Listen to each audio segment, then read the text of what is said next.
This video is about an incident I had with Custom and Border Protection Interior Checkpoint May 10, 2022, from which I will share my story of an alleged dog alert, taunting agents, damage done to vehicle, collusion, and lack of investigation. Regarding interaction with law enforcement, which of these do you assume true? This video will present a story of how each of these assumptions failed for me. Let me introduce myself first. I'm Ryan. I have completed a summa cum laude math degree and later IT degree that allowed me to teach Algebra 1 through Calculus enough years to hold a vested retirement from the state of Texas. During summers, evenings, and off years, I work as a mid-level field technician doing security and network installs across South Texas. I've also held various jobs at local, state, and federal levels. However, I've had zero interaction with law enforcement my entire life, zero speeding tickets and zero missed bills, never smoked a cigarette and adamant about using my blinker. I've had no buildup of seeing police issues firsthand, and I'm flabbergasted to be exposed to it all at once. Lastly, I am not political, but if forced into a survey, I'd land a few inches on the conservative side. This is a story of my decline in trust of law enforcement. As a teacher, I saw kids who had completely lost trust in the system. Something profoundly affected their past where they doubted new teachers on contact. This is my story of coming to understand what that loss of trust feels like. This incident with a dog alert took place May 10th. However, I have a concern of the truthfulness of this dog alert and concern my car was flagged 6 days prior during another incident. To that evening we now turn. The scene. May 4th, 2022. As a field technician, I am driving for work. No alcohol, no tiredness. Just me, an audiobook, and cruise controlled 74 miles per hour. The voices and images you see refer to the local county sheriff's office. As I will applaud at the end, the sheriff's office was relatively helpful with my questions the months following, and I include this information only as necessary without present grievance towards them. Local Custom and Border Protection is on the lookout for 2 white cars over the concern of smuggling. Having a white car will be the only thing I am guilty of for the remainder of this video. Border Patrol was looking at a group. They were saying, hey, there's a white Ford Focus that possibly may have loaded up. A dark, loud Suburban quickly accelerated with audible engine noise, matched my speed, and drove beside me. I remembered a YouTube video of gang members boxing a car in and checked my mirrors to see my surroundings. Removing myself from the absurdity as the last action hero, the next assumption was that the driver was impaired or needed to be avoided. I do not have access to the video to show you why this driving caused concern for me, but within the 2 minutes of FOIA dash cam that you'll see, I saw 3 possible driving infractions from this vehicle that would turn out to be a lieutenant. First, following too closely. Second, seemingly not using a blinker when merging. And third, with all irony, swerving in his lane.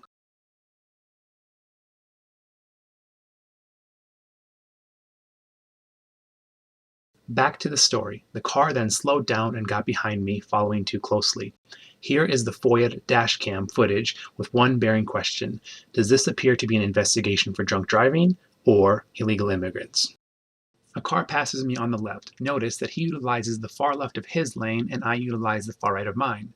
As someone into video games, athletics, and cars his entire life, now driving a car with perfect alignment, I can flawlessly control where I want my vehicle. The lieutenant accelerates behind me. I quickly assess the probabilities of him being drunk, a gang member, or simply trying to force me to speed up to get out of his way. I purposely merged to the right to indicate I was no threat to his passing. White passenger car, possibly in the area of people loading up and everything else, because it is such a good area and very if you only knew how well that area was for loading up with illegal immigrants and narcotics and everything else. You'll notice I open the door. Due to a bad shoulder, it's easier for me to wind the window down with the door open. I flip the light switch on and put both hands on the steering wheel to be safe for the lieutenant. The lieutenant approaches with his hand on the gun, no problem, but then seemingly relaxes when he sees me calm with both hands on the wheel. The conversation is uneventful. He asks me if I have been drinking. I explain why I prefer to open the door to wind down the window. We're both cordial. I keep my hands on the wheel the entire conversation. A total of 5 or 6 cars pull up for one person getting too close to a white line. I'm unsure whether this particular white line has significant historical, defensive, or religious significance to Texas. The lieutenant is on the left from the local sheriff's office. Everyone else will be from Custom and Border Protection. Bear well in mind our question. Does this appear like a case of drunk driving or illegal immigration?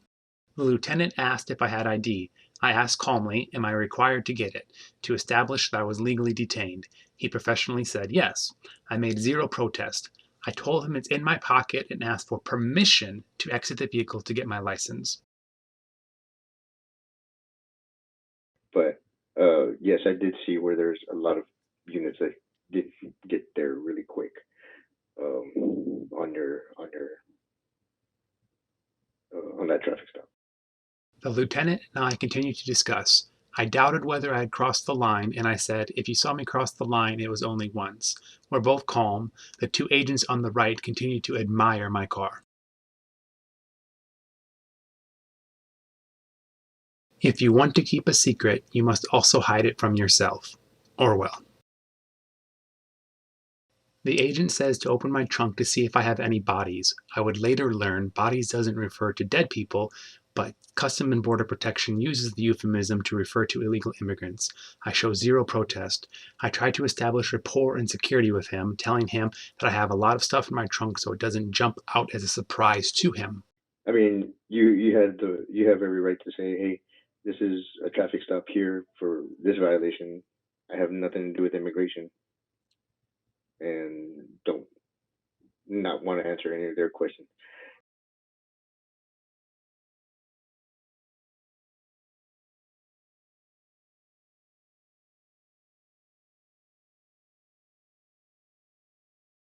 The agents open the trunk. No bodies. Notice their disappointment. Lucky for me, they get so disappointed they forget about my crossing the line infraction. They radio back that the search all along has ended.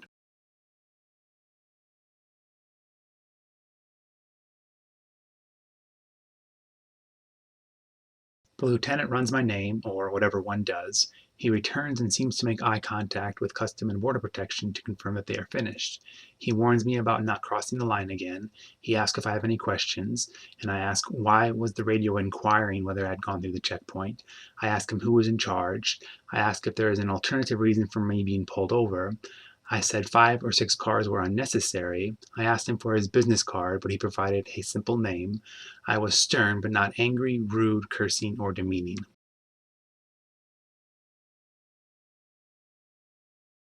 I did not attempt to say a joke, but the two agents on the right got a kick out of me. Not just a laugh, but a giggle. Strangely, the two men on the left have zero reaction, while the two on the right, presumably out of my line of sight, seized the day.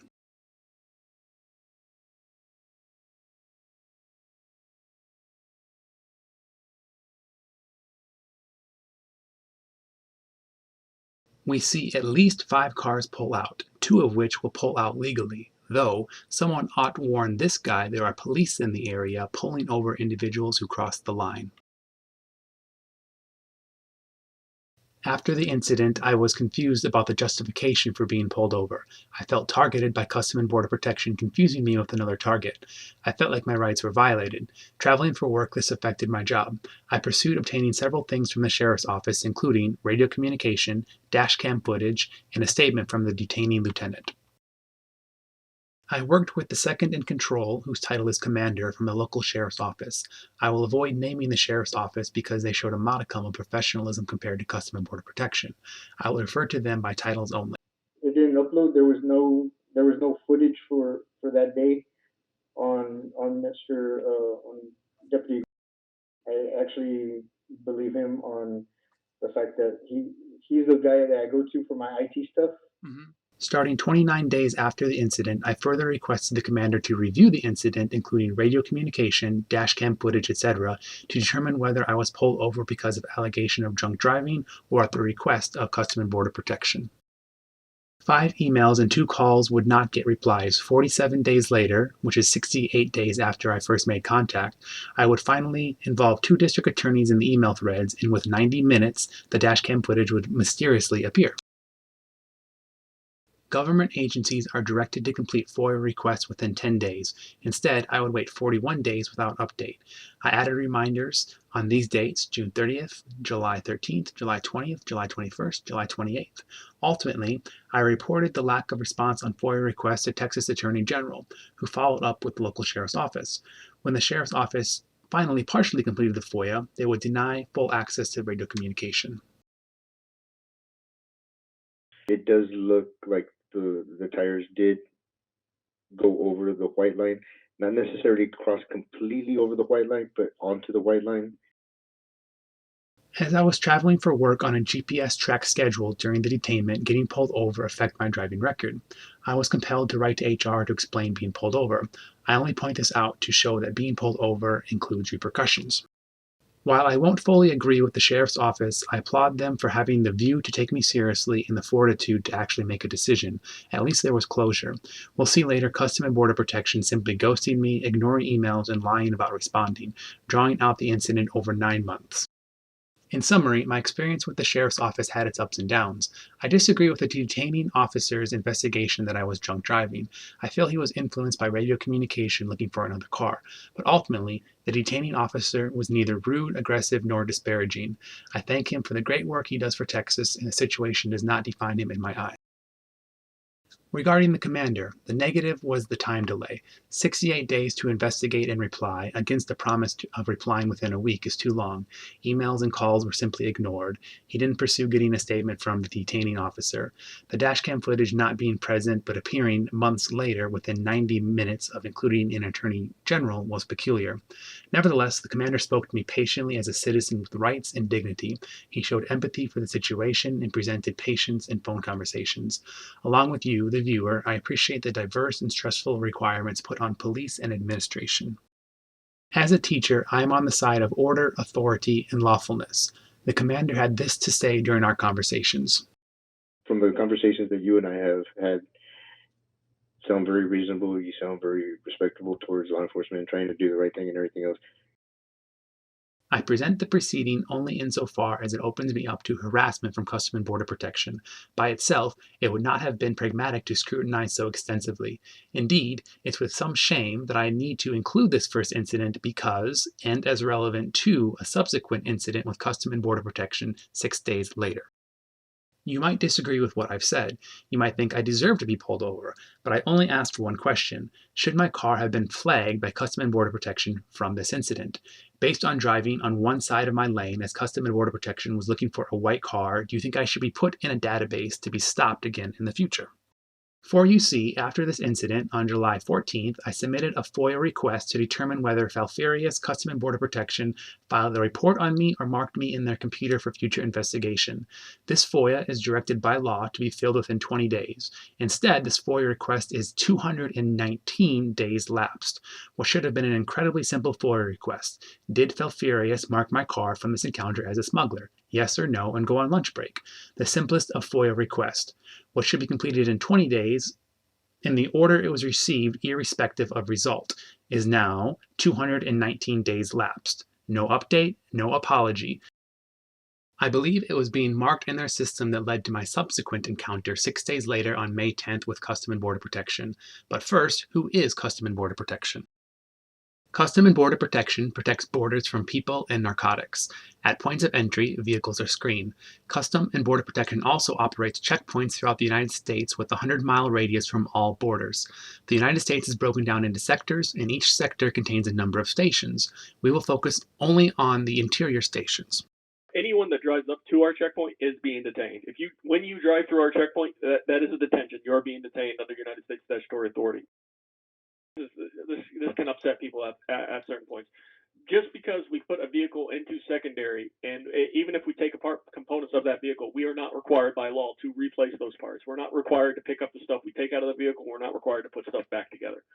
So that's just, it's unpleasant for the person involved in the process, but that's the fact of the matter. Agents earn roughly $50,000 to $100,000 per year. The requirements are either 1 year of specialized work or a bachelor's degree. Applicants go through 6 months of training. Typical interactions include the primary agent asking a few questions about where you're going while a dog searches your car and they look up your license plate. As a travel technician, I've been through these checkpoints more than 30 times in both my car and rental cars. My process is the same. Wind all 4 windows down to help their search, save my audiobook, and answer their questions. It can be confusing whether their questions are consensual. Here is one interaction. Is it okay? If I can open the back? Oh, what's back? The what's it called, the tailgate, the tailgate. trunk. Yeah. If it's okay with you. If not that's fine. I'll consent. Let me put it in park. The agent asked, "Is it okay if we open the back?" and said it would be fine if I didn't want to. This interaction made it clear to me that agents ask because they are seeking volunteering, but the actions remain optional. After I consented to only the agent opening the trunk, he opened compartments in the trunk and shuffled through the vehicle. This was a non-consensual search that would affect my volunteering to search in the future. Naturally, Customs and Border Protection maintains a database of cars and individuals. An agent monitors alerts based on license plates. If a car is marked but the canine does not alert, the canine handler will need to decide whether to escalate the situation or let the car go. The dog is a crucial tool, and because our alerts are based on something as simple as a dog breathing, they have a wide breadth of interpretation and create plausible deniability. What constitutes an alert? Drug dogs are not trained to say the word drugs. Instead, indicators include sitting, breathing differently, scratching, etc. But have you ever been around a dog? Breathing, sitting, scratching are all normal dog traits. Typically, they are searching for their toy, which they think their owner hid in one of the cars. They seek to please their owner and get a reward like a game. If a false alert occurs, it is assumed the dog was correct, but the contraband just wasn't found. While normally a search warrant is needed to search a car, drug dogs bypass this requirement, giving dog handlers the same authority as a well-documented, careful analysis by a judge with 8 years of education. As the rest of the system of law requires independent verifiability, it would be negligent to allow a dog handler to operate without video recording. I am not against dog alerts, but absolutely opposed to their misuse. Before we discuss the May 10th incident, here are some topics of law for consideration. 0th point. I am not against law enforcement. With zero criminal past, I've always trusted and believed in law enforcement. However, after experiencing 20 mistakes, this has changed my trust. 1st point. We hold these truths to be self-evident, that all men inclusively are endowed with certain unalienable rights. Religion, easy. Cruel and unusual punishment, no problem. But it is searches, the Fourth Amendment, that continually pops up as a violation. The Constitution lays out powers that the government has and those it is restricted from using, knowing the tendency to abuse of power is innate. The government, capital G, is sacred, but you do not interact with the government. You interact with officials of the government, ordinary people who go to the bar and have their own deficiencies. In the event false documents are created about you, you have a right to request and see documents through the Freedom of Information Act, or FOIA. In the event the government wrongs you, you have a right to redress of grievances. In the event an official suspects you of a crime, you have a right to stand before a system of impartial law. 2nd point, we all want better relations between citizens and law enforcement. I grew up when kids disliked law enforcement because they felt picked on for speeding. I couldn't foresee outright mistrust for law enforcement's dedication to safety and truthfulness. The current course is unsustainable, whereby two separate camps tribally disunite. While the reputation for military thrives under rigid formalities, domestic law enforcement erodes with each story of brutality, planted evidence, lost evidence, and police looking out for each other with quotation marks. We see, quote, magic words and police CYA, cover your butt. We see lack of emotional control. In any dynamic, one can accept a certain level of mistreatment based on past trust, but the former trust cannot sustain continued misuse. Times are rough, but times will never be so rough to sacrifice future trust for immediate expediency. All ships rise and sink together. If even good people lose respect and trust, the bad people have no prospect for faith. 3rd point, what is corruption? To what degree do we let these slide?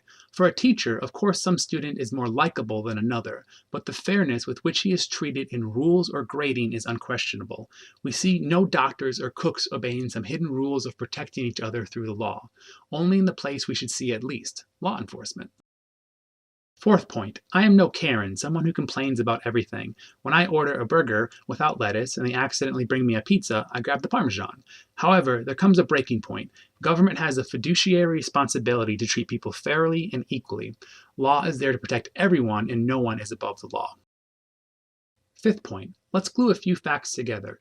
Due process means you have the right to defend yourself in court. Search warrants are required for law enforcement to search your home, car, or person. Dog alerts, whatever their false positive rate, bypass search warrants to establish legal search. When legally searching, Customs is not responsible for damage, even when damage is caused by negligence. Normally, your rights, property, person, finances, are secure unless convicted in front of impartial law. When a dog alerts to your car, you are detained. And when you are detained, you cannot recover damages. By transitivity, when a dog alerts to your car, your right to secure property is removed. Without trial, your rights are removed and damage is assigned. Nowhere else in law is this the case. Rights being removed without due process. The dog trumps any due process. With over 1 month of training in law, the canine handler has the same authority as a judge to nullify rights. Surely, at minimum, these dog alerts would be required to be recorded and reviewable. The burden is on the government to have demonstrable probable cause. With my apologies, we finally start this video to discuss the May 10th incident. The scene, May 10th, 2022. I am traveling through an interior station in Laredo sector, Texas, approximately 10:20 p.m. I've passed through this checkpoint more than 20 times without incident. My car just passed a canine inspection 6 days prior, and no one has been in my car for over 13 months. Recall, 200 days after the first incident, Customs and Border Protection will fail to complete my FOIA to indicate whether my car was flagged in their system. After this May 10th detainment, I obtained statements from the agents. Let's establish a baseline scorecard for statements against which we can review the agents. Do you think these are reasonable expectations for agents writing statements? I'll reference the statements and try to share both sides. This will present a gross contradiction between their interpretation and mine. I'll expect that you'll believe them, but consider this first. Do you recall what color my car is? In 3 separate instances, my car is called black in the statements. There is no instance of my car being called white or any other color. Green and blue are easy to confuse, white and black are not. Say there's a 1% chance of someone misremembering the color of a car. Then there's a 1 in 10,000 chance 2 people will make the same mistake, assuming they are writing the report separately and not copying. Further, let's compare the sentences between Agent May 25th and Agent June 11th. I can only assume agents are following rules and not colluding. The agents know that colluding on reports would show ethical compromise and invalidate their testimonies and spoil their word before law in the future. I'll later bring these copy-paste sentences to the attention of Laredo, only to be told there is no sign of wrongdoing in the statements. Let's begin. I pull up to the checkpoint as normal. All 4 windows are down as a courtesy. Immediately, it feels strange. There are more agents at the checkpoint than I've ever seen. The primary agent seems nervous and keeps looking around. He asks more questions than normal. Primary asks, quote, "Do you mind opening your trunk?" Recall the previous encounter of the agent saying, "It's fine if you don't want to." I respond, "I'd prefer not to," calmly. This was not to flex my rights or be difficult. I took the question literally. Nor does it show uncooperation. The word doesn't even apply. The agent can ask if I mind pineapple on pizza, or if I mind giving him a hug. It's not a question to which cooperation applies at a grammatical level. One cooperates with orders, not with questions of what one likes or minds. Nor is this a matter of pedantry. It is perfidious to try to trick citizens by confusing orders with friendly conversation so that they volunteer, and then get upset when they don't. He looks at his colleagues and declares with hostility, "He doesn't want to," and shrugged his shoulders. He doesn't want to what? I believe this misquote in both words and attitude escalated the situation and confused his colleagues. One will write, Primary responds to me, "You don't have to," and continues to ask questions. Primary then asks, "Do you have ID?" I respond, as you saw in the first video, "Yes, I'll need to step out to get it because it's in my pocket." I asked him if I could pull forward and he agreed. However, he apparently did not communicate this with his peers. Simply telling the other agents I asked for permission to step out would have changed the entire conversation.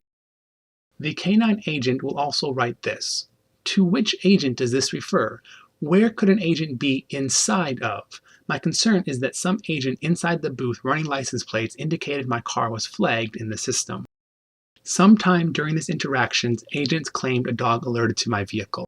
I pull forward, no one having told me to go to secondary or canine alert. I stop here. The agents say pull between the poles. I immediately back up to realign my car and do as I'm told with 0 words spoken. Agents yell while I'm still driving, "Do you have any weapons in the car?" I respond, still driving to the parking area, "No, just a utility knife in my trunk." To my utter confusion, he responds, "Keep the knife in the car." Immediately when I park, I open the door as you saw in the first video. However, this time I keep the door open so I can egress after my 20-second phone shutdown process. The agents will think I was told to go to secondary. They will think my not going immediately was a sign of being uncooperative.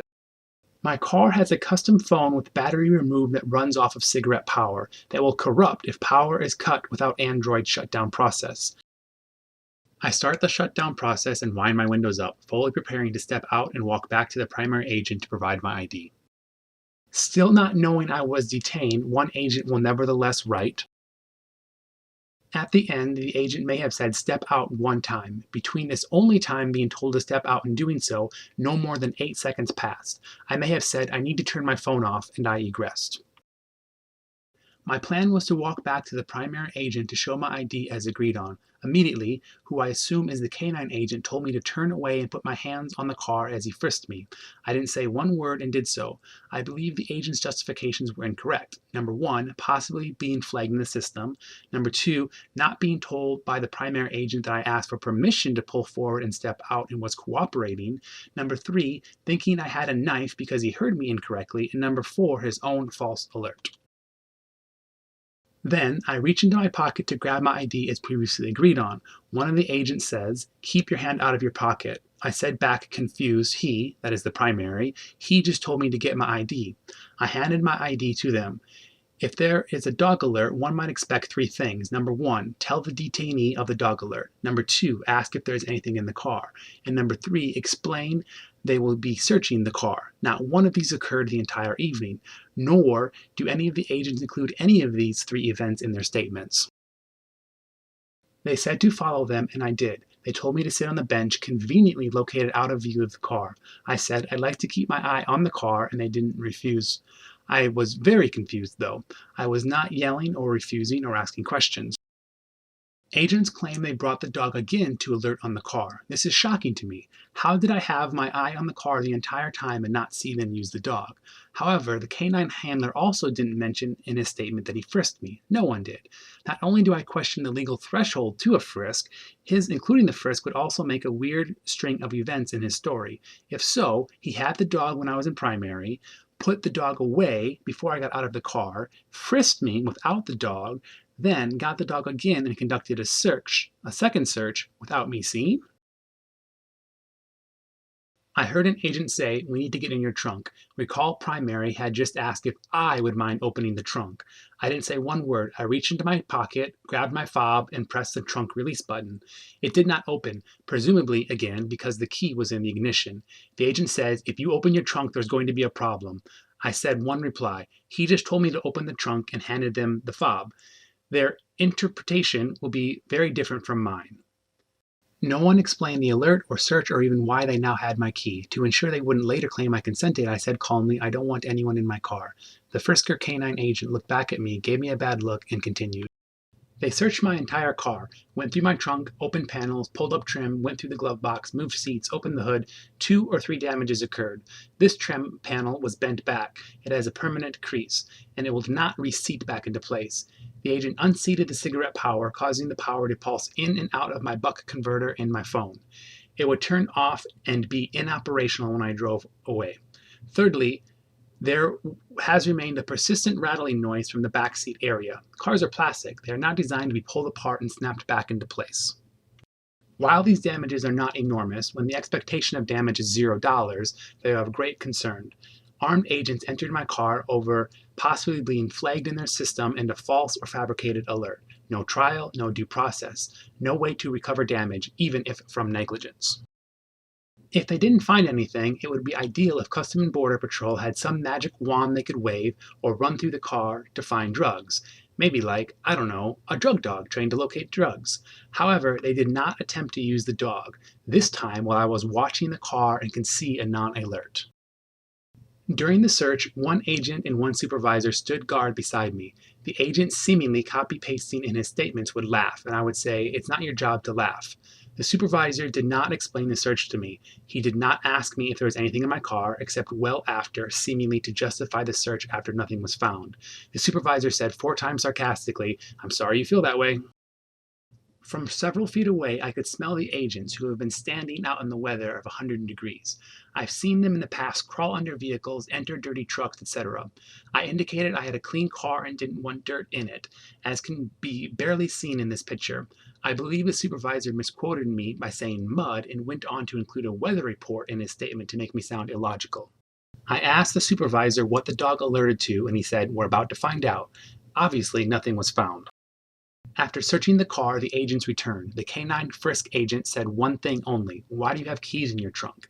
It was as if he needed to justify the search. Someone who had just false alerted on my car and went through my entire car could only ask such a bizarre question. I pointed at my phone in my pocket and asked if I could grab it. I asked for everyone's names. The supervisor denied the request, saying I could get his name and directed me to walk away. He'll justify this as diffusing the situation. Back in my car, the first thing I noticed was the phone was pulled and moved to a new location. The power cigarette was blinking off and on every second from being partially unseated. It's heartbreaking to read their statements and vilification. I honestly felt like I had obeyed every order. "Do you have ID?" I asked for permission to pull forward to step out. Park between the poles, didn't say a word and did so. Step out. Within 8 seconds to allow phone to finish shutting down, I did so. Turn around for the frisk, complied without one word. Open the trunk, I reached for my fob. Give us the keys, I said one sentence and they describe it as not cooperating. It shakes my trust to be vilified over miscommunications. Let's go through a few more exhibits from the agent's statements. I recall the supervisor saying, "You need to leave, unless you have any questions." He will contend that he said this. The dog handler adds this. What does this even mean? Did I refuse to cooperate with being free and demand to be detained longer?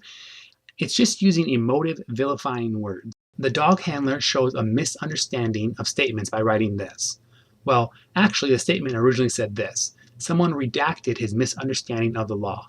Only on appeal was his error revealed. Let's return to the scorecard. Timely. Here are the dates of the statements. However, 220 days after the incident, these statements were FOIA'd and appealed, and Customs and Border Protection still shared no statement from the primary agent. How convenient that everyone can say the primary agent told me to go to secondary, and the primary agent has no statement. Separate witnesses. Paragraphs are duplicated between Agent May 25th and Agent June 11th. Maybe there is some explanation, but we'll later see I reported this alleged collusion to Laredo and Washington and only heard back there is no evidence of wrongdoing in the statements. Completeness. No one mentions the dog frisk. No one mentions I told an agent laughing at me that it was not his job to do so. No one mentions they asked me why I had keys in my trunk. No one mentions I asked for their names. Accuracy. The agent did not warn me nor ordered me to provide the fob. He said, quote, "If you open your trunk, there's going to be a problem." The supervisor indicates he asked me to step away when he was explaining a process to me. He told me to step away when I asked for everyone's names. He said, "You can get my name," and directed me to walk away from the agents.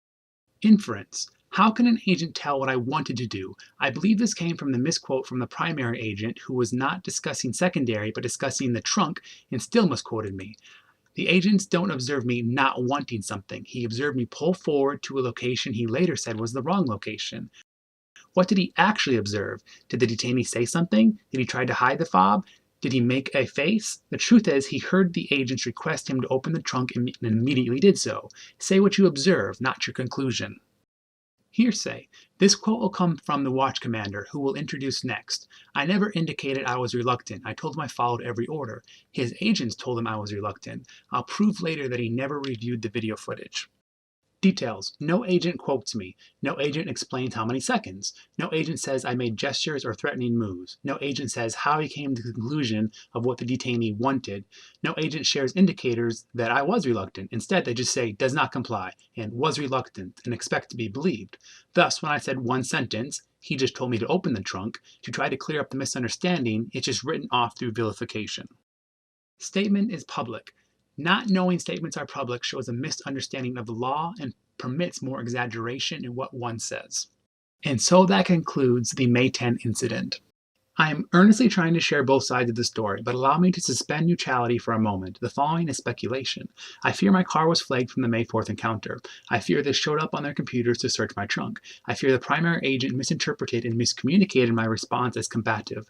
I fear the dog handler saw the alert on the computer and heard the miscommunication from the primary agent and marked my car as a threat.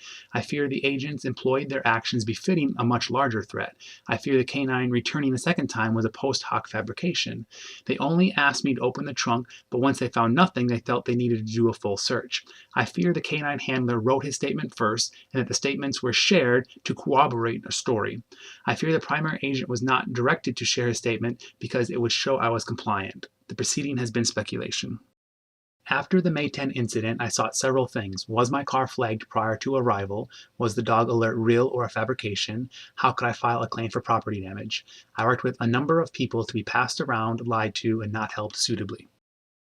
After being escalated by two supervisors, I spoke with someone with the title of watch commander at the interior station. I explained my interpretation of the evening. Our conversation was calm, respectful.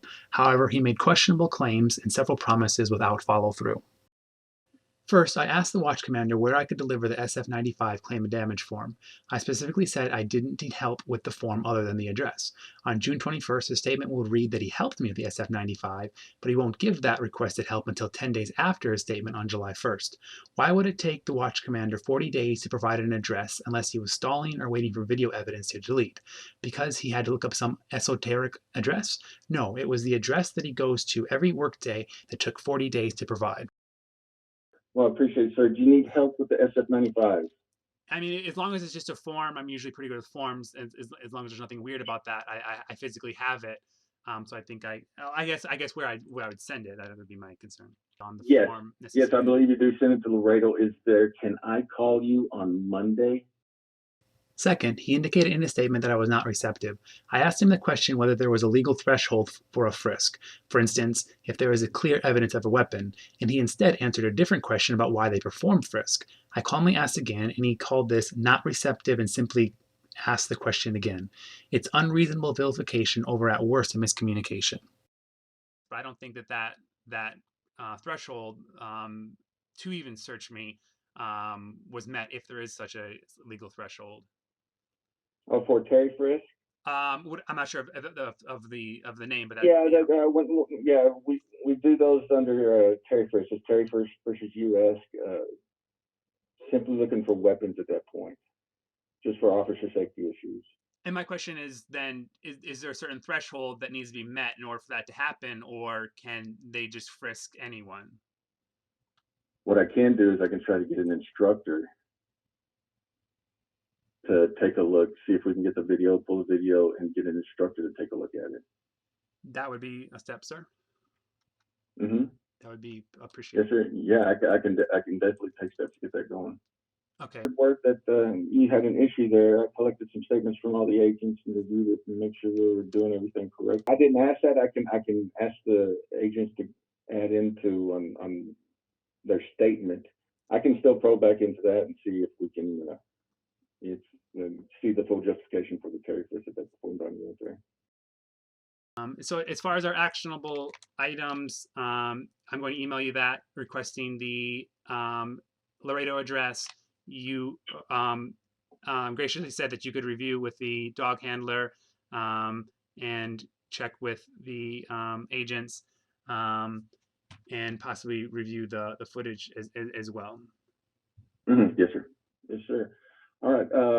I'll get your email and I'll get back in contact with you on Monday. Okay, that sounds good. I'll return to the email. Okay, that sounds good. I would email the watch commander 5 times and leave my contact card 3 times and never hear back from him on any of this other than the voicemail, which was 40 days tardy, about the SF-95 address previously mentioned. I would wait for 70 days assuming, again not being a complaining Karen but trusting professional standards, that the video footage and incident were being investigated. The watch commander would never review the footage or reply to my emails. After ignorantly trusting the process for 196 days, I once again stopped at the interior station to see if someone higher up would handle my complaints. The higher up Customs and Border Protection employee would have the title of DPAC, Deputy Patrol Agent in Charge. I outlined my complaints about the incident to him. It even took him 40 days just to get me the address to send the SF-95, the tort claim, and the FOIA. That took 40 days, which I think is very unprofessional and very upsetting, and it can cause evidence to be destroyed. It can cause people to lose memory. He did review the video, and it didn't reveal anything negative on it. But that was the gist of it. Two of the statements have the exact same paragraph in them. And so I assume, it's policy that agents shouldn't be sharing information in their statements, but two of the statements have the exact same paragraph in them, word for word, 5, 6 sentences, however long that paragraph is. I looked over the paperwork, so apparently you have everything that I have. I read the memorandums. I don't see any malfeasance. Okay, because that's all. We can do, sir. We can just refer you to a tort claim, and then the attorneys take over after that. Okay, so that's like saying there's a claim and then there's a complaint as well. So the claim, I understand you guys don't deal with, and I'm not trying to make you guys deal with that. But the complaint has never been investigated. No one has reviewed the footage. So I can give you an unbiased opinion, just because I know these guys. I went to the guys that I know were gonna, level with me, and these guys, it sounded like they tried to help you as much as they could. If you need additional information concerning your case, you need to reach out to our Office of Chief Counsel. Like this office, Okay. Can't provide any additional information than what we've provided already. As far as video, if there wasn't a video provided to you, then you can reach out to our Office of Chief Counsel from our attorneys, from Border Patrol attorneys, giving specific information on the path forward. And I said I've already tried that path forward, so you're referring me to something that I've already tried, so it's not gonna work for me. Are you showing up here to the station? So reach out to our attorneys. I need for you to stop doing that. Your behavior by just showing up here at the station, can be construed as harassment. Because if you persist in coming out here, then we're going to have to search other avenues. Now you do know. And I do understand that. I'm just saying that it sounded kind of like you were making it sound like I was doing something wrong. Like I was told this is the number to call. I was told this is the address dropped by SF-95. So I'm just defending myself for the record that I was doing what I thought was the correct thing to do. Is there any way that I could stop there? If you could call ahead and I could stop there and speak to some... You can go and ring the bell. Okay. I don't need to call ahead or anything, no? Anything like that? Okay. Okay, I can stop over there. And how it can be construed, by you coming over. When I know that maybe you hadn't been told that you couldn't come over, but I'm telling you right now, please don't come over. Just want to underline that I'm just disappointed in this office that they're not investigating the situation, and I've been dealing with this for over 6 months now, and everyone is just saying go to talk to somebody else. Which just all I'm asking is for someone to review the footage of the dog alert. That's the one thing that would unlock all of this. And that's fine that you tell me that I can't go there, but to say that that's threatening to say that there would be other legal recourse, or to say that would be construed as harassment is quite the step up and quite the exaggeration from what I'd expect to hear. Okay. All right, sir, you have a great day. And like I said, reach out to our Office of Chief Counsel. Various individuals would try to convince me on what the dog alerted to. The supervisor asked if I ever had any drugs in the car and that he, quote, doesn't mind. No. The watch commander said cash can cause an alert. I had only had one $20 bill for gas emergency that had been in my car for over 18 months and passed through inspection multiple times. No person has ever been in my car for the last 13 months. The final gaslighting would be this. You got to understand, too, that a dog alert is, you may park your car at a grocery store, and let's say somebody smoked marijuana, right? And they had it in their hand, and they touch your car. That odor transfers from their hand to the car. Imagine police breaking into your home, causing $1,000 of damage, and trying to justify themselves by saying that maybe someone with drugs walked across your lawn. Losing faith in the local station, I escalated to talking with various individuals at Laredo sector. To have the footage reviewed, to see whether a dog was actually did alert to my car, to see whether there was actual alert there. And I've requested that again back on May 20th. And no response yet, is that correct? Correct. Yeah, that was always May 20th, and there's no response. Okay, Mr. Ryan. Well, I do appreciate the information. Like I said, I'll forward the info, and if anything, just feel free to give us a call, and we'll look into getting you an update. Okay, I appreciate again your significant patience and taking it seriously, and it went very smoothly, and I appreciate that. Yes, sir. You have a good day. Thank you as well. So it's just as good. Ideally, the way it works. I mean, when something happens at a station, usually the citizen will call the station, file their complaint with the station. Okay. At the station level, the complaint and the FOIA, like, they don't get dealt with here. It's something that gets dealt with at sector. So that's the only, like, I can tell you to contact sector, and that would be your best bet. Yeah, I've talked to sector. I've talked to, let me think of the names here. But since right now, I would definitely like you to talk, and I can be on the call as well. It's not a problem. With Supervisor, okay, because he actually manages that complaint system, is what we call it. Okay. So I would really, really like for you to talk to him. He is the right person to talk to. Like, he is a supervisor, and he's in charge of that whole, like I said, the complaints that come in. Okay. So he will definitely be able to help you. But locally, is there anyone that you can refer me to just to get that one statement on watching the footage of the to get a statement of a canine alert? No, it won't be anybody in the sector that can. It went to Washington. They did whatever they were going to do, and they sent it back to us. They sent it to us for action. That's when I sent it to professional standards.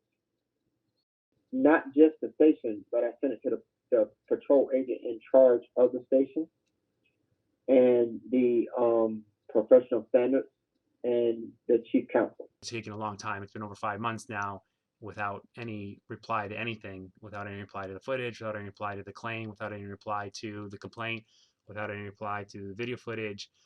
It's just really confusing and troubling to look at from the outside. Well, I certainly understand, but as far as I know, the only answer I can give you is chief counsel. Okay.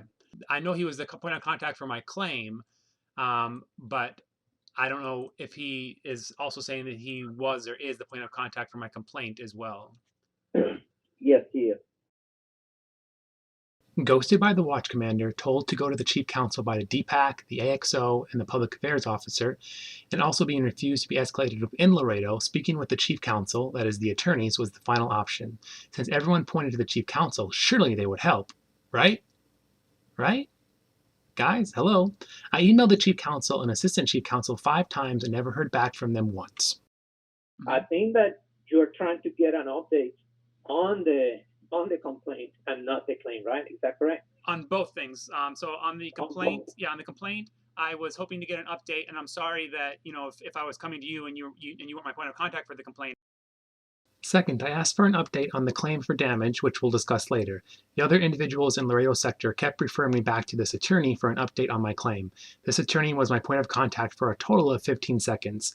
In the same envelope, he included 2 pieces of paper. The first said to contact him. The second said, do not contact him.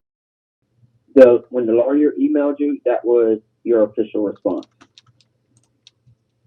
But he just emailed me and said, I can't help you. So I don't, how is that a response? I don't know what to tell you. That complaint, our office does not deal with that type of complaint. I was not even, those type of complaints do not get to us. Okay. When we don't review complaints, we don't review any those type of complaints. When the lawyer emailed you, that was your official response. There should have been when you received any notice, right? Yeah. There should have been a contact information, right? My request there is if someone can just mark it as being saved. That's my only concern, is that it would auto-delete, and I don't know the outcome of this whole situation. So all I'm really looking for with the footage is that someone can just make sure that it's marked as permanently saved. Okay.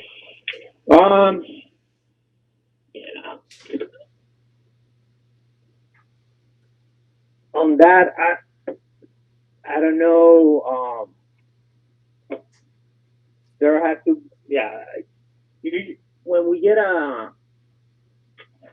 so even though the agent or someone, because someone told you there's a footage, that doesn't necessarily mean that there's a footage.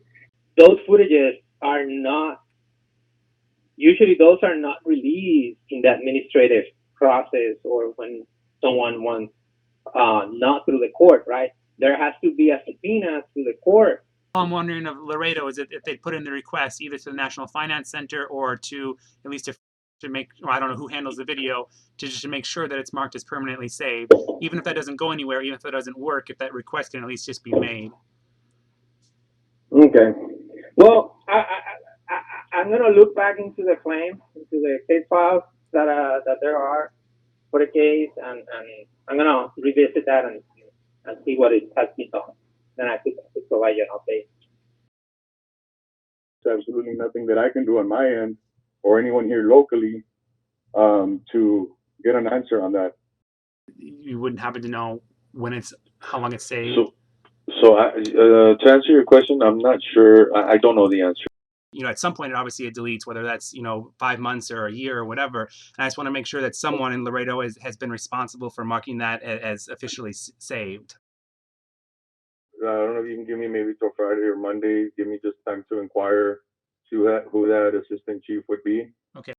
The final location the AXO would refer me to is the Online Complaint Management System, CMS. Here, you are allowed to write a summary of your complaint, and they promise a reply within 30 days. We'll start with the CMS, and all resources from here will be at the national level. If later today, if I can track down that email address or that website that I'm telling you about, but that system kind of gives you updates whenever there's an action on our part. So if you send an email, for example, you'll get an acknowledgement from us through that system. I submitted the following documents on CMS, Complaint Management System. Feel free to pause the video.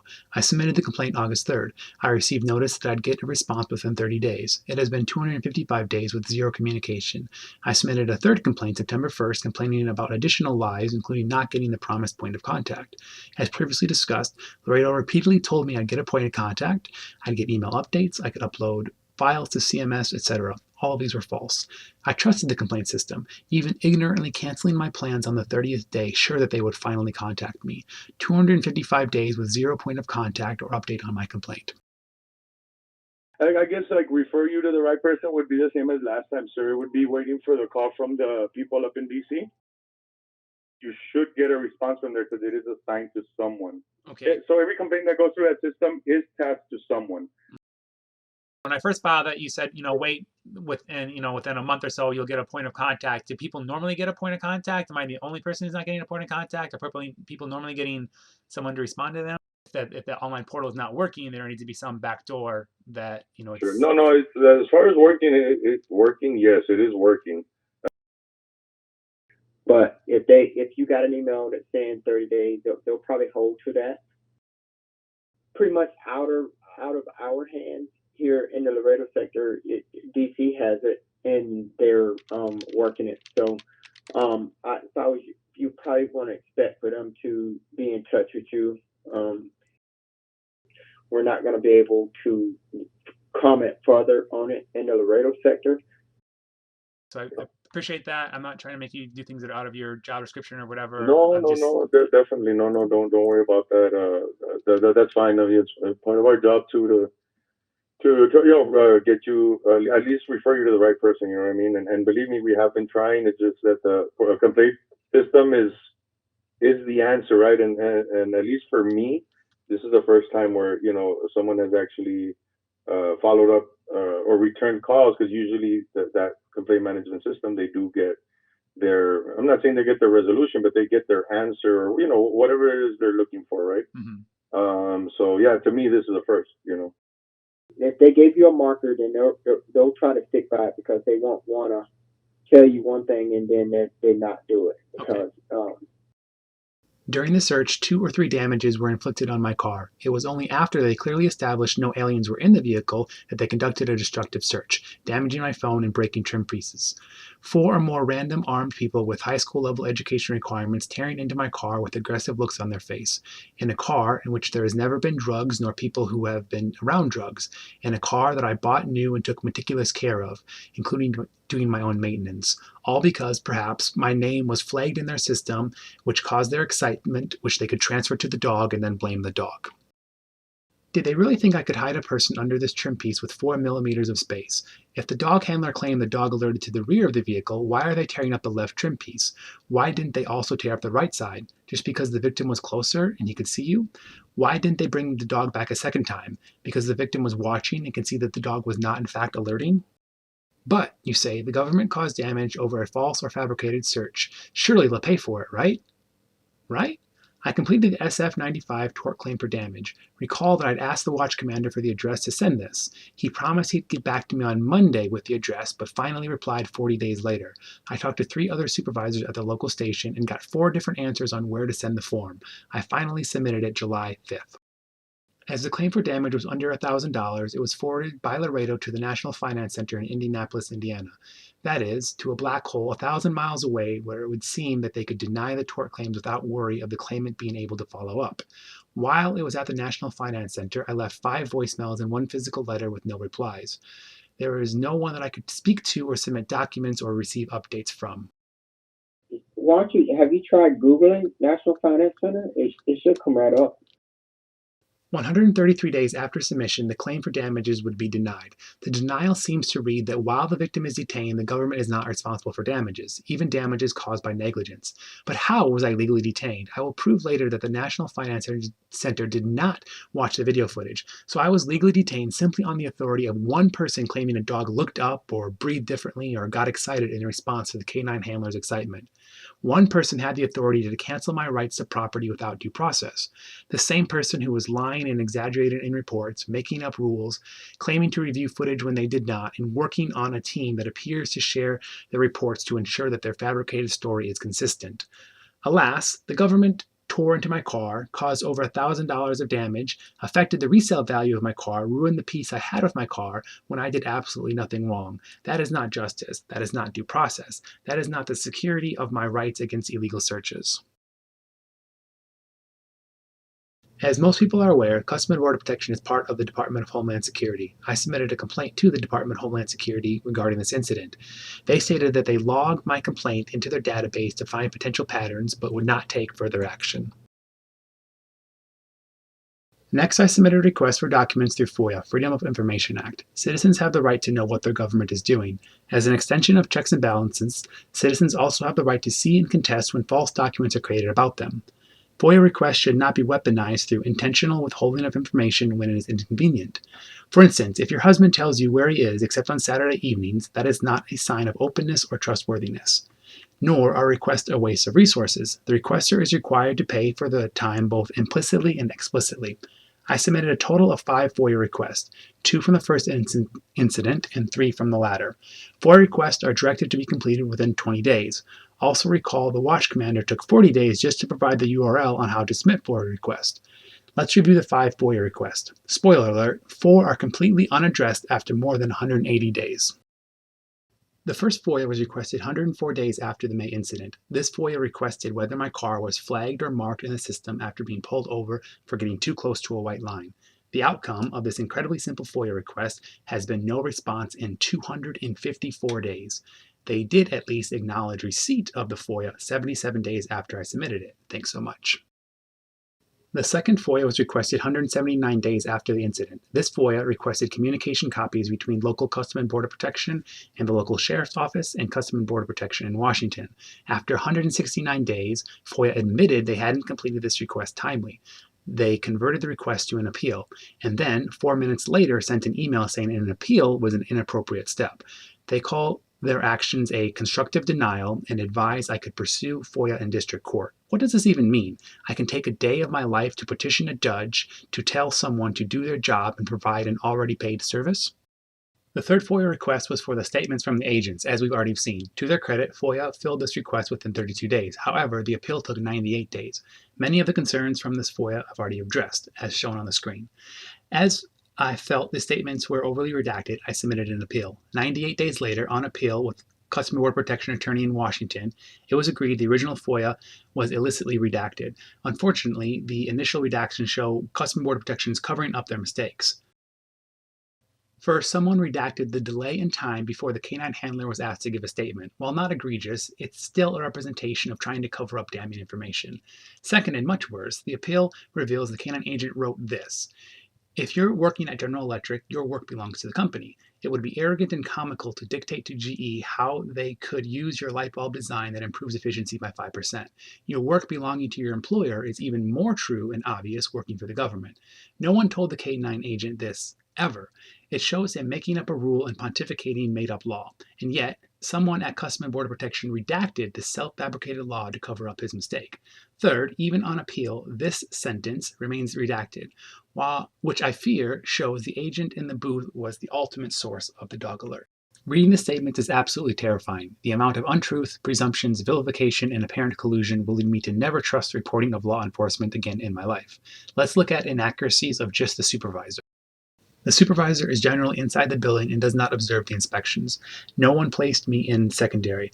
I asked if I could pull forward to get my ID out. My car is pure white, not black. Did someone tell you in the moment it was the rear of the vehicle, or were you told that later? I was turning my car phone off with no indication I needed to step out. Did you hear the request to exit, or are you assuming? 3 separate agents copy-paste these sentences. Did you see secondary sniff, or were you just told? I was not asked for my keys. I was told, "We need to get in your trunk." At worst, it's a misunderstanding, not non-compliance. The agent did not inform me then to get my key. He said, "If you open your trunk, there's going to be a problem." Nothing more, nothing less. I said 8 words and handed the key within 5 seconds. What made you call this reluctant? I did not question why the dog alerted. I did say, "What did the dog alert to?" And you replied, "We're about to find out," before nothing was found. Did the detainee curse, lunge, throw his hands, make gestures? No, he shook his head and looked on in disbelief. This is a gross, unspecific exaggeration. The conversation was this: "Do you have any medical conditions, or are you on a medication?" And I said, "Why is that pertinent?"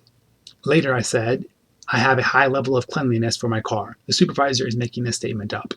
The supervisor claims innocently that he told me to walk away when he was explaining a process to me. He told me to walk away after I asked him for permission to grab my phone from my pocket, and after I said I need to get everyone's names. The agent never explicitly said the dog alerted or there would be a search. Was he told there would be a second alert 20 days later for his statement? The supervisor said, "You need to leave," and then added, "unless you have any questions." In general, I believe agents should follow these rules when writing statements. My interpretation is that each of these rules was broken. I would submit 2 additional FOIA requests on 10/30, which are going on 179 days lapsed. Both of these FOIA requests have received no update and are completely ignored. Recall, FOIA are to be completed within 20 days. FOIA has an obligation to process these in order without bias or self-protection.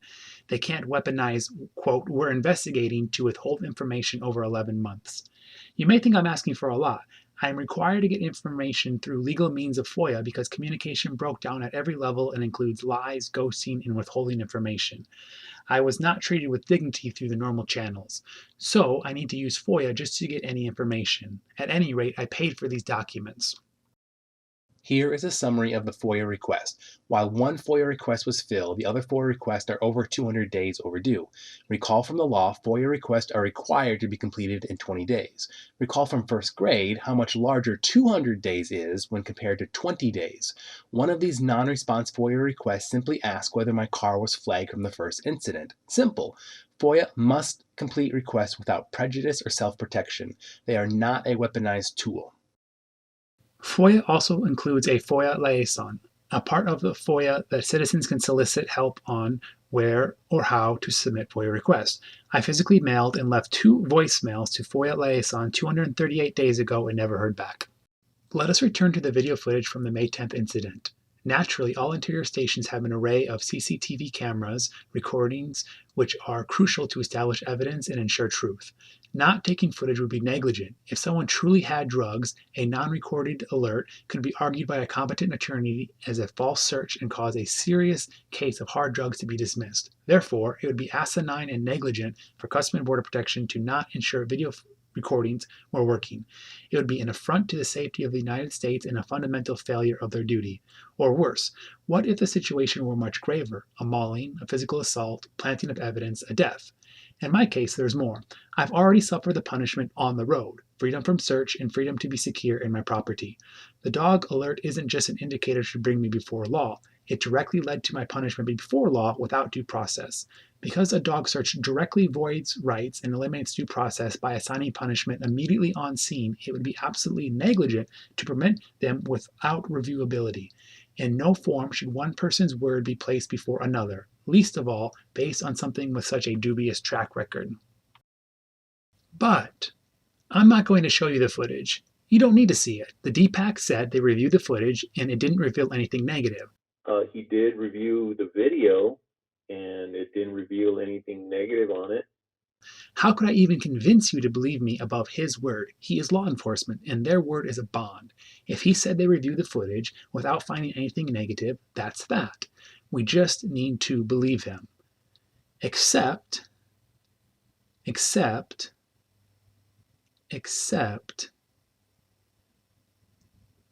the footage never existed. The DPAC, the second highest person at the Interior Station, said, number one, that they reviewed the footage, and number two, that the footage did not reveal anything negative about footage that never existed.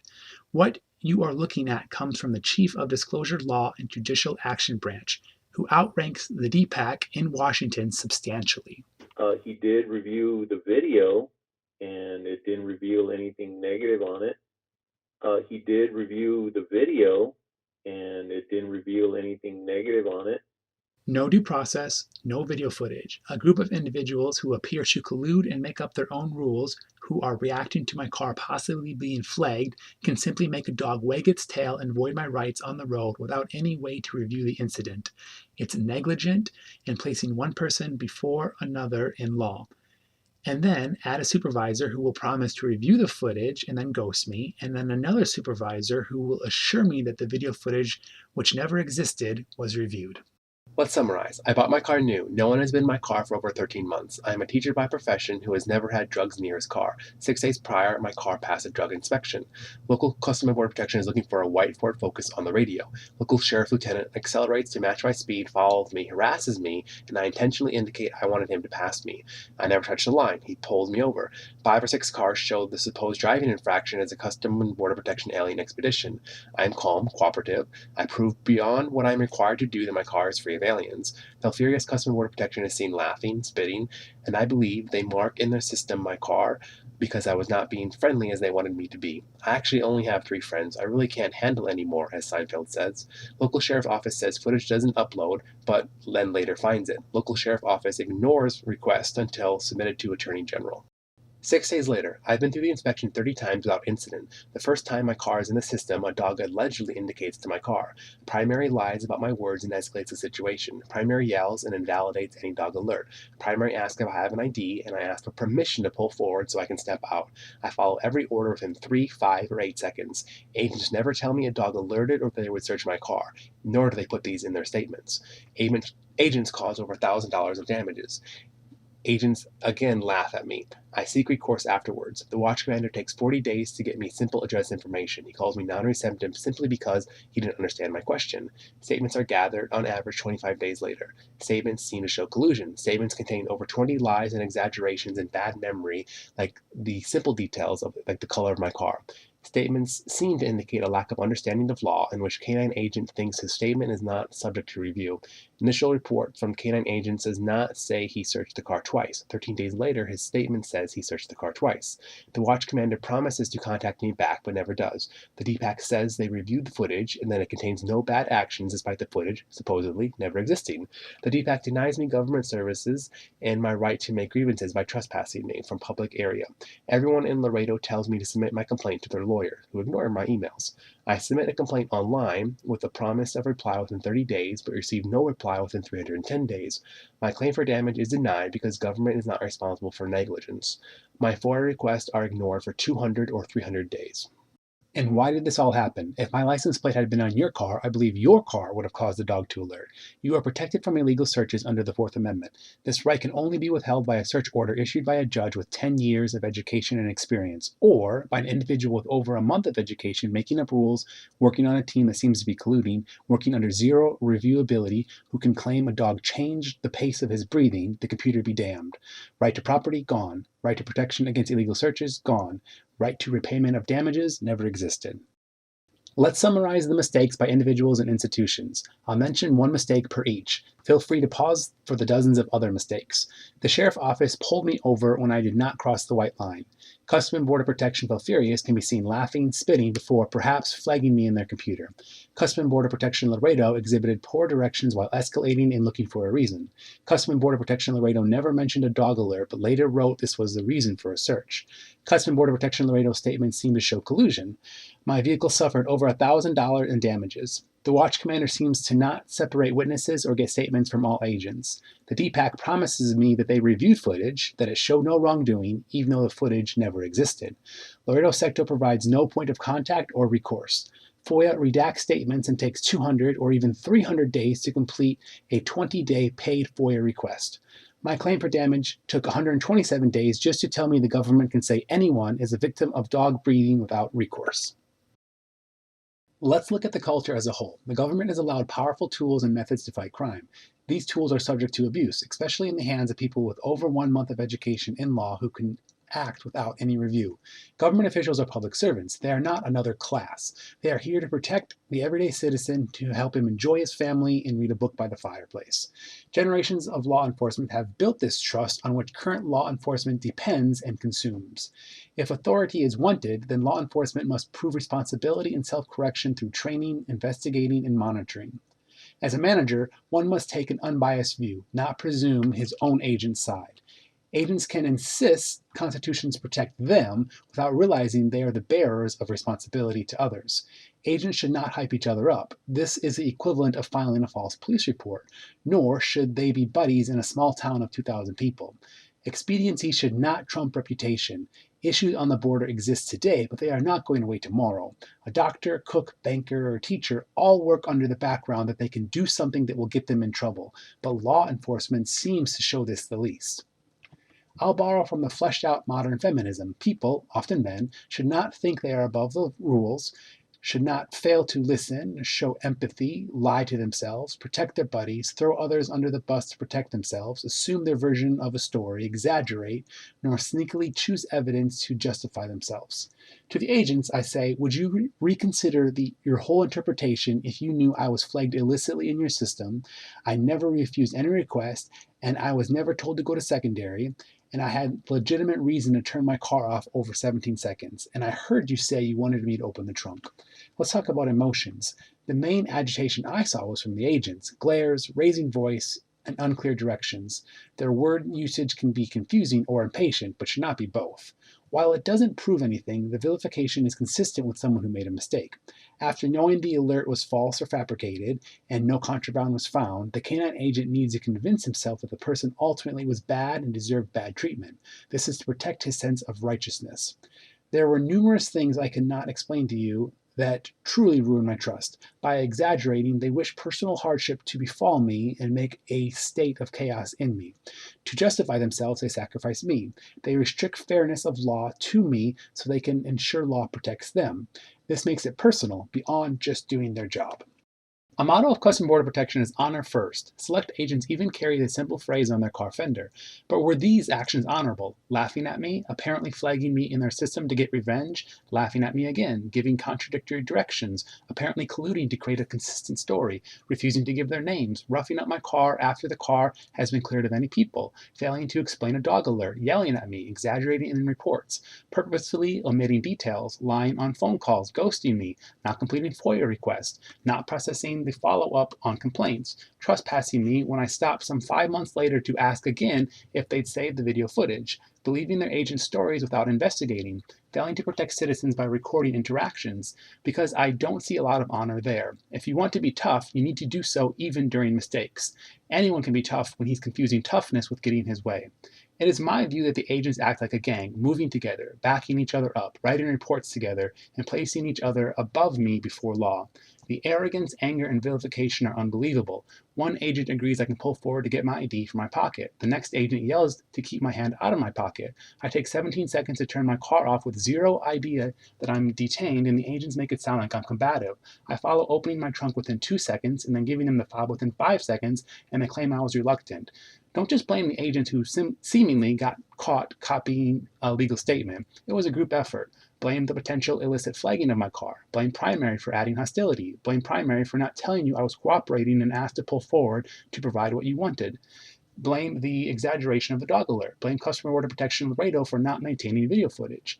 Blame who you want, but don't blame me as an innocent traveler who has never had any drugs near his car. What did agitated mean? Correcting the agent who said keep hands out of your pocket? Correcting the order to open my trunk? Did I curse or raise my voice or interrupt you? Or did you just get mad that I was correcting confusing directions to ensure you knew I was complying? Crying wolf is lying. Exaggerating to manipulate the government is lying. Getting emotionally hurt because I wasn't subservient to you isn't a sign of my agitation. I couldn't imagine working where I felt I had to place my colleagues above truth and above law. I can't imagine withholding information and making someone suffer waiting for 14 months. Let's look at operation as a whole. Was there justification to flag my car? Does Customer Border Protection request local police to pull over individuals? Why did 2 institutions claim the video footage didn't exist?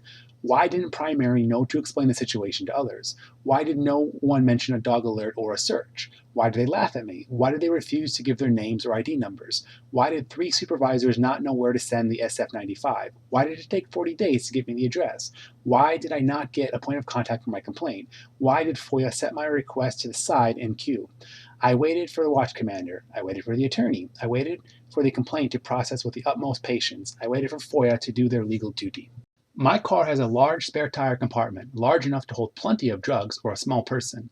This wheel well is covered by a mat. The agents never searched this gigantic area where the agent claimed a dog alerted, and yet they pulled apart trim inside of the car. I'm obviously not upset they didn't do a full search. I am pointing out the inconsistency of being destructive away from the supposed alert, and the inconsistency of doing a destructive search and yet not using their alleged drug-finding tool, the canine, to pinpoint. That is, not doing a second search while they knew I was watching. If they cannot search a car without causing multiple damages, they are either incompetent, aggressive, or downright spiteful. Let's look at law as a whole. No one should be in a situation where legally one person's word will trump another's. Everything must be independently verifiable. Why is the burden of proof to prove damage and prove a fabricated alert on me, especially when video footage was not saved? It's not enough to say, well, we didn't bring you before a judge and assign you punishment. No, you assign punishment at the moment. Precisely because you are assigning punishment, the case for reviewability is all the stronger. Information was hid or withheld from me. Evidence was gathered selectively. Without their names or IDs, I was unable to consistently file complaints in my right of grievance to the government. Agents show lack of understanding of the law and such basic concepts that their words are reviewable. It's ghastly and arrogant. Did Laredo Customer Border Protection provide insufficient training to these agents? Transparency, when convenient, is not transparency. Laredo should have body cameras, never mind cameras recording an area where you are detaining every motorist who drives through. This is negligent. I contend Customer Border Protection hides behind lawyer costs. They know most people will not take them to court if it costs tens of thousands of dollars. The agents apparently continued employment, but colluding is not something that is curable. It proves untruthfulness to the core, and making someone a cleverer liar is not the goal. There was common sense to ways to prevent all of this. Save the footage, give access to the footage, employ supervisors who review independently, provide a point of contact. Why are statements crucial? Because my tort claim with over $1,000 of damage was denied simply because one person's word. Because judges don't go to the scene and actually investigate, but instead hold law enforcement word over citizens. However, if 4 individuals collude, you don't have 4 strong statements, you have 0. The dog handler didn't positively know his statement would be reviewable and also positively made up a rule in his head that no one would review his words. This is a wonderful 2-in-1 mistake that comes from over 1 month of training in the law. I distinguish pragmatism from doing the right thing. Maintaining video footage, investigating complaints, completing FOIA requests are all lawful, but not pragmatic for the goals of Customs and Border Protection. Sacrificing one person's trust among millions of people is unimportant. It's just collateral damage. Even the lawyer's signature declares a possible conflict between mission and law. Does mission come first, or does law come first? Or does truth come first? I don't want the government to be practical or scheming. I want agencies to follow rules, even when those rules could potentially cause damage in revealing truth. As soon as truth-first public servants are replaced by actuaries, openness and trust are gone. Several choices were made to prevent getting in trouble and lawsuits. No body cameras. Agents appear to share stories, agents backing each other up, video footage disappearing, redacting statements, covering up statements, withholding public information, not investigating, not collecting statements, lacking investigation when dog alerts yield no results. When someone sues his employer, email documents magically disappearing generally leans towards the employer's guilt because it is too easy for the employer to act maliciously. These same protections are not in place against the government because we presume the government will act fairly without the need of supervision. But my experience shows to me Customs and Border Protection won't act fairly and need supervision. I posit the need for requirements that government agencies maintain records. Government should act in good faith, not only when there's a consequence. But why not collect a statement from the primary agent? No consequence. Why not include details in a report? No consequence. Why not maintain records? No consequence. Why not withhold public information? No consequences.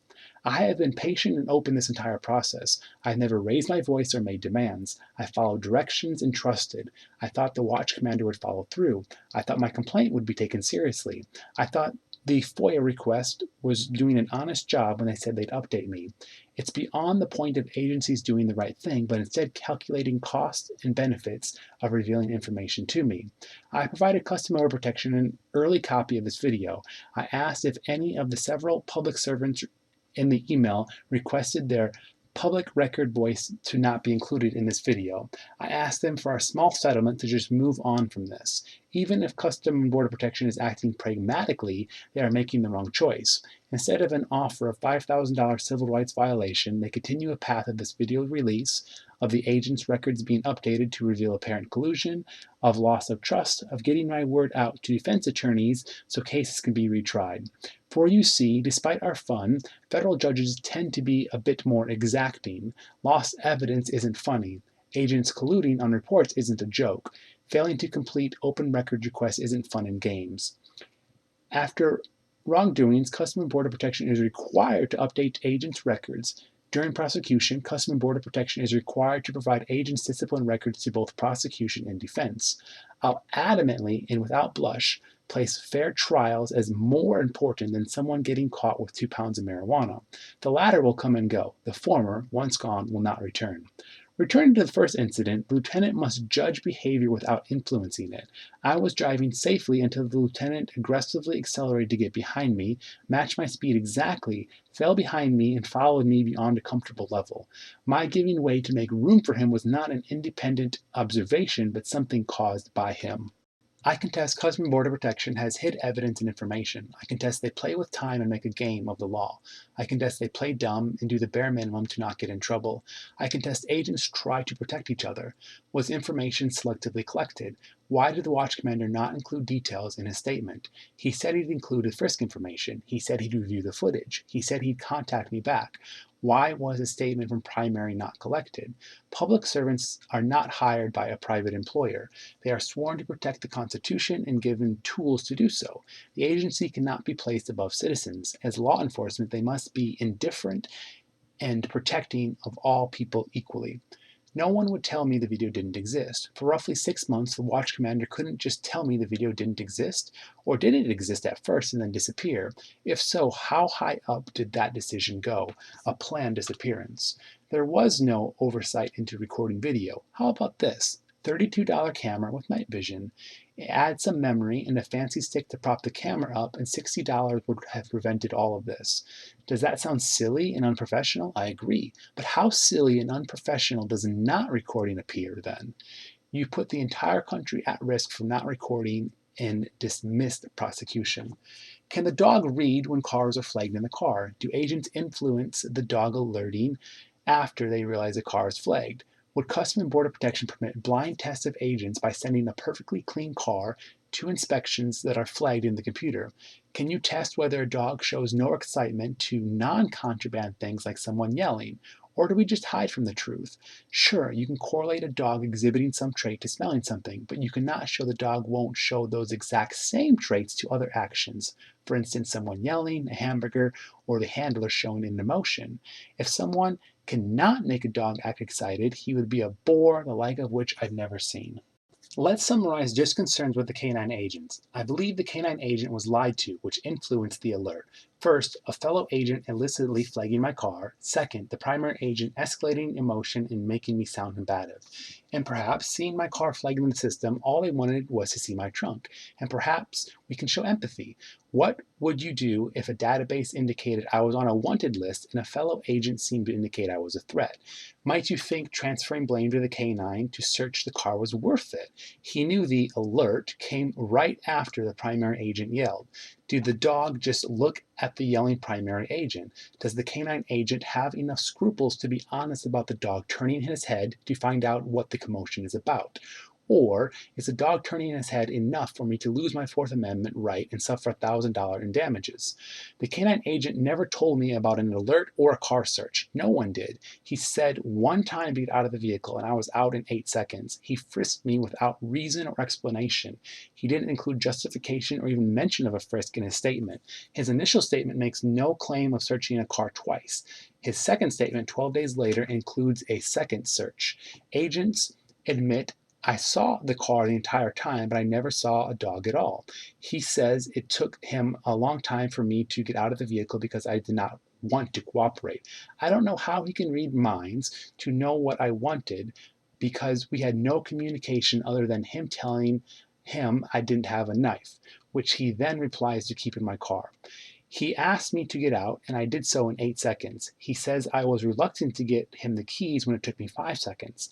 At this point, still unsure if I was even detained or they were seeking my volunteering, I said I don't want anyone in my car to ensure they didn't later claim the entire search was voluntary. He gave me a bad look and walked away. I think the statement further aggravated him and compelled him to search the entire car. Despite tearing the car apart, he could not even recall if he used the dog to search the inside of the car. You know, the tool that is used to pinpoint drugs.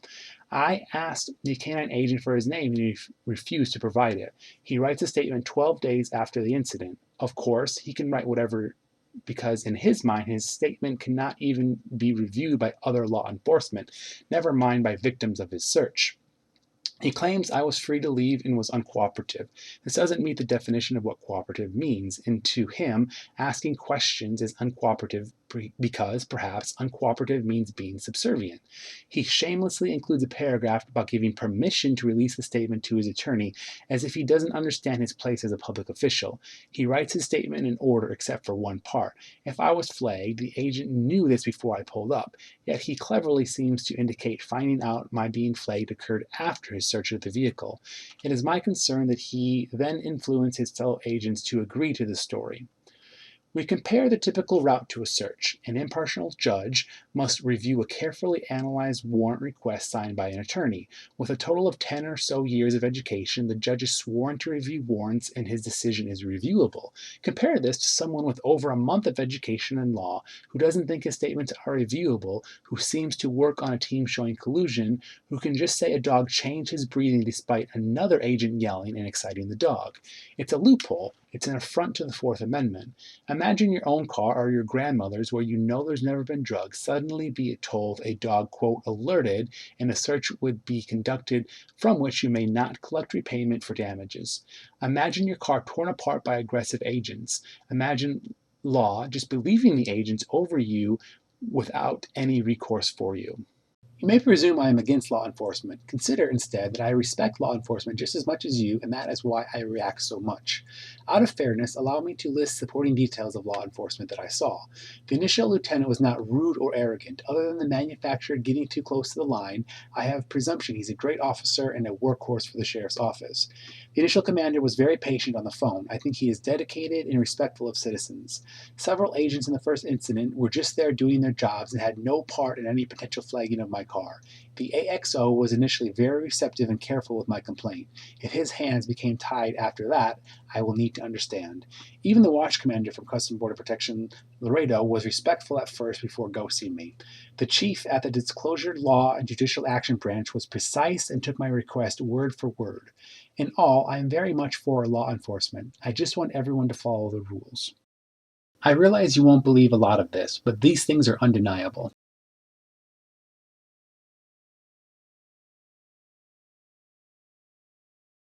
Quick reminder of a math lesson. Say you have to wake up for work, so you set your alarm for 7 a.m., but there's a 1 in 100 chance the alarm will fail, so you set 2 alarms. Now the probability of failure is 1 in 10,000. Still paranoid, you set 3 alarms for a chance of failure to be 1 in a million.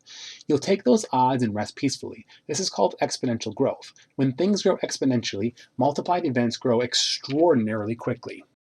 So let's look at all the preposterous numbers as a whole. Probability that the lieutenant just happened to be looking for another white car. Probability the lieutenant thought I crossed the line. Probability agents would laugh at me. Probability the sheriff's office would lose the video. Probability that the video was found just after I emailed the district attorney 90 minutes earlier. Probability after going through a checkpoint 30 times, a dog would finally alert to my car the first time I was flagged. Probability a dog would alert to a car that has never had drugs near it. Probability agents would just forget to tell me that a dog alerted and that a search would commence. Probability that the agents wouldn't provide their names. Probability that the watch commander would take 40 days to provide an address. Probability that the watch commander would not collect statements from the primary agent. Probability that the statements would have apparent copy-paste statements. Probability I would get the one canine agent who didn't think that anyone could or would review his statement. Probability that the video footage wasn't recording. Probability the DPAC would indicate the footage didn't show wrongdoing when it never existed. Probability I would not get a point of contact for my complaint. Probability I would not get FOIA complete after 300 days. Multiply all these together and we get 1 in 10 undecillion. In order for this crazy string of events to befall me and Customs and Border Protection to have committed no mistakes is 1 in 10 undecillion. That's a 1 followed by 37 zeros. That's as many grains of sand as there is on Earth, or rather 1 quintillion Earths. So sure, law enforcement can conjure stories up, but at what point does it get ridiculous? I've pointed out numerous direct lies, but the only possible lie that's crucial is unreviewable. I suffer 20 lies from Customs and Border Protection, but it's impossible that the canine agent would lie, because there's no way a canine agent can lie. The whole system is based on trust, but I trusted that if I did nothing wrong, I would be free from illegal search and damage. I trusted agents to treat me respectfully or at least decently. I trusted agents to not vilify me. I trusted Customs and Border Protection to protect me with video recording. I trusted Laredo to train agents. I trusted supervisors to review incidents without bias. I trusted agents to write without collusion. I trusted agents could enter my car without damaging it. I trusted Customs and Border Protection to pay for damage. I trusted Customs and Border Protection to provide a point of contact like they said they would. I trusted FOIA to complete their legal duty and not ghost me for over 300 days. So, do I trust the dog alerted to my car in which drugs, money, and sweat never existed? No. I am penalized because others' mistakes. Pulled over, seemingly flagging the system, agents misused tools and miscommunicated, apparent collusion, government believing agents, no footage, lack of investigation, withholding of information, etc. Abusing trust makes people distrust more in the future and makes law enforcement more difficult in the future. You think society is rough right now, so you bend rules a little to maintain order, but this only makes future law enforcement more difficult when people trust less. For every, quote, good, zero-record, upright citizen losing trust, 10 questionable citizens find justifications they need to not trust as well. The short game is just a loan from the future. Do we see any abuse from other agents in Laredo? Is there evidence that the dog alerted? Will the dog swear an oath and testify? Is there a video recording? Are there multiple accounts from people with zero signs of collusion? Is there an independent review? Was anything actually found? No, there is zero evidence, only trust. But I've pointed out dozens of mistakes, so how can the argument rest solely on trust? What are the consequences of all this? The road was not made safer. No drugs or aliens were found. While wasting time on me, perhaps the white Ford Focus actually did smuggle 2 aliens. Multiple people suffer consequences from these actions. Maybe the lieutenant aided Customs and Border Protection but did not play a role in flagging my car. Customs and Border Protection going too far would erode his cooperation in the future. Flagging my car in the system to cause me inconvenience put other agents in an embarrassing situation. Multiple hours were wasted at the local sheriff's office and state's attorney general office. Customs and Border Protection devoted hours to investigating agents' reactions. FOIA, including all the way up to the chief of disclosure law in Washington, had to analyze FOIA requests. It brings shame to Customs and Border Protection, making them look unprofessional, unlawful, and unprotecting of civilians. The consequences were enormous for me. With nothing so much as a speeding ticket, I lost trust in law enforcement. I needed to report to my employer when I did nothing wrong. My car suffered over $1,000 in damages. I could no longer use the car phone for work purposes. I was required to get a rental car when going to Laredo, which averages around $90 per day. I suffered stress and loss of sleep, the extent to which I do not publicly disclose, as I had to replay the agent's words and commit them to memory. I'm as good as dismissed from any jury duty that requires believing some law enforcement agent. Other civilians will watch this video and see the way Customs and Border Protection acts and the arduous process to get information from them. It will be another story of canines being used to cause false alerts. I am not an NPC, nor product, nor collateral damage. I have rights before the Constitution. My security before law is as important as any of the agent and as important as the agency as a whole. There is no way to maintain trust in the federal government, to which I've sworn an oath daily and over 1,000 times as a teacher. Someone who is aggressive, making up rules, not remembering what happened, and seemingly working on a colluding team can simply say a dog looked left or looked right, and the entire federal government rushes to his aid. The divide between citizens and law enforcement will only continue to grow. You took someone who is very agreeable, trusting, and has zero record and made them lose trust. So why make this video? Whereas Customs and Border Protection can instill self-doubt into others by mentioning passengers or money causing alerts, I know my car was free of passengers, drugs, money, and sweat. What I thought would take 5 days turned into over 15 months of Customs and Border Protection continuously repeating more mistakes. If others had stood up before me, I would not be in this predicament, so I act partly out of duty to ensure fairness before law and the defense that agents not colluding is unquestionable. I have no expertise in law nor government, but what I have is a deep belief in the importance of following rules. Now a personal duty, I want to provide some justice for hundreds of other people who fall victim to canine alerts and didn't have the time to fully investigate the incident. Until resolved, my possible flagging in the Department of Homeland Security database prevents federal employment and even something like TSA PreCheck. Say I do nothing and lose a federal job 10 years hence because some agent wanted to waste my time. I will not suffer someone putting me on a wanted list. This is not a temporary disappointment. Going on 15 months now, the remaining 50 years of my life, I will not regain my trust. A peaceful, no record, non-speeding individual just traveling for work, harassed and threatened by what I thought was a drunk driver.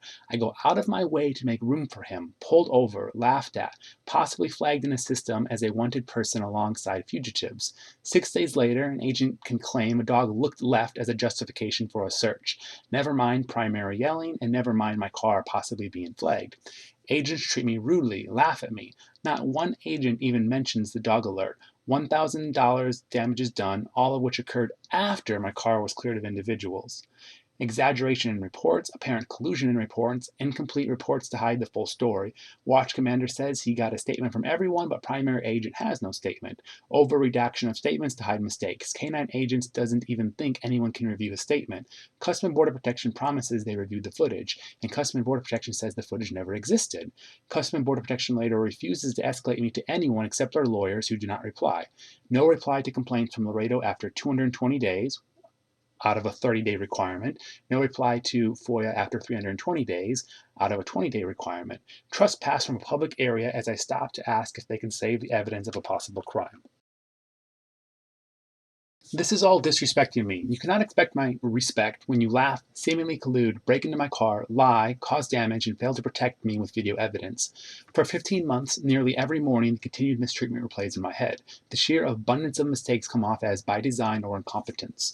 I want to show everyone how Customs and Border Protection acts, how to request information, and how Customs and Border Protection fails to respond.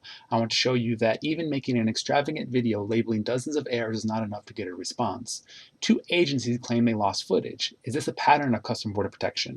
Has anyone else experienced this? Does anyone have proof that Customs and Border Protection Laredo was operating footage May 2022? If agents are caught comparing statements, this is collusion and corruption. They can no longer represent the government as accurate spokespersons of truth. If agents feel they can write reports together and that the reports are not even reviewable, arrogance and emotional commotion are the real culprits. Customs and Border Protection is required to tell both prosecuting and defense attorneys this information. Any case in which they spoke is invalidated. Agents need to see the consequences of their actions. If I was flagged illicitly by an agent, this would seem to be a misuse of federal government for his own personal revenge. Being told there is no wrongdoing and seeing Customs and Border Protection refuse to release FOIA documents after 320 days, it is my own responsibility to create data of the infractions. This video, as my perspective, will remain. So long as I suffer multiple mistakes, so long as agents seemingly colluding are still employed, so long as tricks are used to skirt around the law, so long as Customs and Border Protection refuses to even release whether my car was illicitly flagged, so long as law enforcement can claim footage magically doesn't exist, so long as there is insufficient oversight of agents and public information, so long as you can defend one of your own above the truth, so long as damage is unpaid, so long as I am required to spend thousands of dollars on rental cars, my reporting stays. To that end, I will provide the names of the agents in person in this video to anyone with a declared legal need to know. While I'm unsure if I can provide the names publicly, I am required to share the names and their actions if I believe Customs and Border Protection is not documenting these transgressions of rules. Further, I lobby for any legal representation. Here is a summary of legal concerns. Pass inspection 30 times without incident. No cash, no drugs, no sweat. No passenger in over 13 months. Evidence car was flagged, which provides a hidden motive. Primary inquired about the trunk before the supposed canine alert. Corrupted use of a canine as primary agent yelled moments before the quote-unquote canine alert. No agent claimed there was a dog alert. Agent refused to give names. Statements show apparent collusion, gross exaggeration. Watch Commander takes 40 days to provide an address, promises review of video but ghosts me. TPAC promises they reviewed the footage. Customs and Border Protection Laredo claims they were not operating recording during May 2022. DPAC trespasses me from a public area, violating right to state grievance as I calmly ask them to save footage. All these interactions are recorded. Canine agent doesn't report second search in the first report. Victim never sees the dog ever. FOIA overly redacts to cover mistakes. FOIA not replied to in 220 or 320 days. Customs and Border Protection promises point of contact for complaint within 30 days, but it's been 362 days. Thousands of dollars of damage.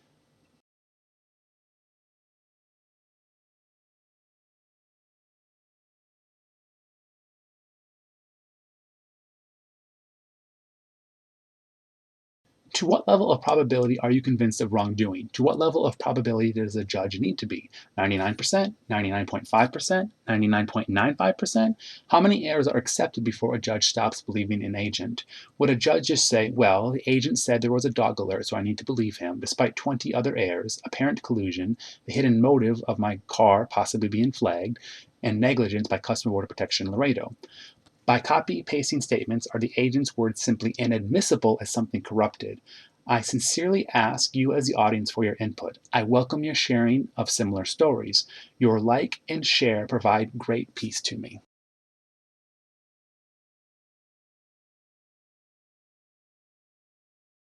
It didn't upload. There was no footage for that day.